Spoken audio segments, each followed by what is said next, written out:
Ada ayat milenial dalam Al-Quran yang menunjuk para pemuda akan menggantikan orang-orang di masa kini, di masa depan. Dia berbicara tentang Anda, duhai teman-teman sekalian. Ada orang-orang milenial hebat, kata Allah. Kehebatan milenial itu diukur bukan sekedar dari kehebatan instingnya, intelijensianya, kehebatan intelektualnya, kehebatan semangatnya. Bukan itu patokan utama. Amanu, iman gak yang pertama. Assalamualaikum, kembali lagi di channel saya Mr. White. Sebelum kita mulai videonya, jangan lupa untuk menekan tombol like, subscribe, dan share. Dan jangan lupa untuk komen. Terus dukung channel saya agar saya dapat berkarya lebih baik lagi. Terima kasih, selamat menikmati. Muhammadun sayyidul kaunaini wa thaqalain. Muhammadun sayyidul kaunaini wa thaqalain.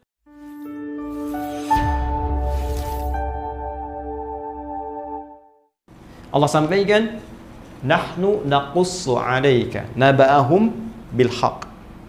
Kata Allah, dengan segala keagunganku. Ingat, nahnu itu akar dari kata inna.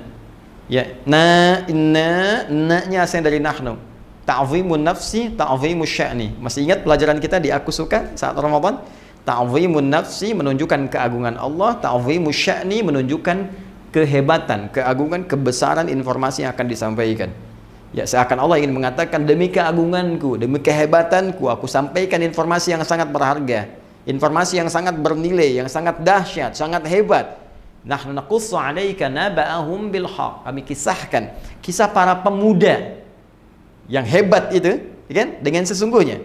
Siapa para pemuda itu? Innahum fityatun amanu bi rabbihim. Nih, kalimatnya menggunakan ini. Ya, innahum fityatun, sungguh mereka itu fityatun, anak-anak muda, teman-teman milenial. Ya, ada ayat milenial dalam Al-Quran yang menunjuk para pemuda. Ingat, ini kita ini, ya, generasi yang akan menggantikan orang-orang di masa kini, di masa depannya. Ayat ini berbicara tentang Anda, duhai teman-teman sekalian. Ada orang-orang milenial hebat, kata Allah, di masa lalu. Dan kehebatan milenial itu diukur bukan sekedar dari kehebatan instingnya, intelijensianya, kehebatan intelektualnya, kehebatan semangatnya. Bukan itu patokan utamanya. Innahum amanu, iman gak yang pertama. Jadi kalau Anda ingin dikatakan seorang pemuda yang hebat, generasi milenial yang hebat, maka syarat pertama kehebatan dalam pandangan Allah itu iman. Awas, jaga iman. Kalau cuma sekedar jadi orang-orang yang intelektual, ya, punya daya dobrak yang tinggi, inovasi yang hebat, bikin aplikasi, bikin ini, bikin itu biasa. Jangankan Anda yang belum beriman pun mampu. Itu terbuka kompetisinya. Jangankan di Indonesia, di Amerika banyak, di Cina banyak, di Eropa banyak, melimpah. Tapi perlombaan menjadi baik, hebat dalam pandangan Allah itu spesial. Sang Khalik lah. Anda disebut hebat di Indonesia, belum tentu dikenal di Amerika. Orang Cina pun mimpi belum pernah ketemu kita. Orang Eropa belum tentu pernah lihat kita. Ya kan? Tapi kalau Anda disebut hebat oleh Allah, maka langit dan bumi mengatakan Anda yang terbaik. Maka syarat pertama, generasi pemuda hebat, itu kata Allah, amanu bi rabbihim, iman dulu. Nah, kenapa mereka disebut hebat? Ini dahsyat. Saking ingin mengupgrade imannya, mempertahankan imannya, mereka menghadapi intimidasi yang sangat luar biasa. Dikejar-kejar, sampai masuk gua. Ancamannya bukan hanya sebatas intimidasi, bisa eksekusi. Bukan cuma persekusi, bisa dieksekusi. Ya, mereka untuk mempertahankan iman supaya di-upgrade imannya itu sampai masuk ke gua. Saking inginnya dekat dengan Allah Subhanahu wa taala, saking ingin mempertahankan visi kehidupannya. Maka Allah katakan innahum, pakai inna, ya, harfu nasbin wa taukidin, tansibul isma wa tarfa'ul khabar, mabniun 'alal fathi la mahalla lahu minal i'rab. Huruf nasab yang mengangkat rafa ism, orang yang akan diangkatnya. Ini diangkat oleh Allah nih. Ini contoh nih, saya angkat nih. Kenang kisahnya. Sampai kini masih diingat kisahnya. Ya. Wa taukidin, Allah kuatkan. Saya tegaskan, ini orang-orang hebat, contoh mereka. Ya. Tansibul isma wa tarfa'ul khabar, dinasabkan. Nasabkan isimnya jadi dibuka. Ya, saya kembalikan tadi, perhatikan baik-baik. Tansibul isma, dinasabkan isimnya, dibuka, tancapkan dengan kuat. Seakan-akan ingin mengatakan ini orang-orang bisa menancapkan dirinya, keimanannya pada dirinya dengan kuat. Ya, wa tarfa'ul khabar, diangkat beritanya sampai sekarang. Ya, terekam sampai sekarang, dikenang. Ya, mabniun 'alal fathi, mabni ditetapkan, fathah dibuka untuk kita. Ini kalau ngaji bahasa dengan dalam ya. Kalau ngaji cuma standar di nahwu, sorof mungkin nggak sampai ke situ. Tapi kalau kita bawa ke ilmu bahasa, itu kita dapatkan. Itu banyak makna. Banyak makna. Harakat itu ada maknanya. Mabniun alal fathi, dibuka. Jadi contoh buat kita, la mahalla lahum lil i'rab. Tidak ada tempat untuk mengalami perubahan, nggak goyah dia. I'rab itu kan berubah, nggak goyah. Ini luar biasa. Nah, yang menarik apa? Belum selesai ayatnya. Wazidnahum huda.